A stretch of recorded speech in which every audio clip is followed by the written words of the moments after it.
হে উম্মতের দল শুনো, যদি আল্লাহর ভালোবাসা, আল্লাহর মহব্বত তোমরা পেতে চাও, আমার অনুসরণ করলে আল্লাহ তাআলা তোমাদেরকে দুইটা উপকার করবে, দুইটা প্রতিদান দিবে। প্রথমবার হচ্ছে ইউহিব্বুকুমুল্লাহ, আল্লাহ বলেন তোমাদেরকে ভালোবাসবে। আল্লাহ তাআলা জোরে বলেন সুবহানাল্লাহ।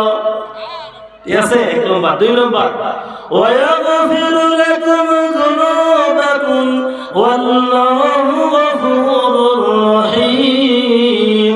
আল্লাহর নবী কয়, হে উম্মতের দল শুনো, যদি আমি নবীকে অনুসরণ করো, আল্লাহর ভালোবাসা পাইয়া দুই নম্বর যে সওয়াব, দুই নম্বর যে প্রতিদান পাইবা, ওইটা হইল আল্লাহ তাআলা তোমাদের সমস্ত গুনাহ খাতাগুলা নিজ করে ক্ষমা করিয়া দিবে। সমাজ হাজিরিন, তাহলে আমরা আল্লাহর ক্ষমা চাইতো ইনশাআল্লাহ নাকি? আমরা তো সকলে গুনাহগার মানুষ, বাদে সবাই মানুষ যারা আমরা আছি, আমরা সকলে গুনাহগার। শুধুমাত্র কোরআন হাদিস বলে নবী কেরাম যারা আসছিলেন দুনিয়ার বুকে আল্লাহর ঐশী বাণী নিয়ে, যিনারা এসেছিলেন আল্লাহর পক্ষ থেকে নবুয়তি নিয়ে, আমাদের আম্বিয়া কেরাম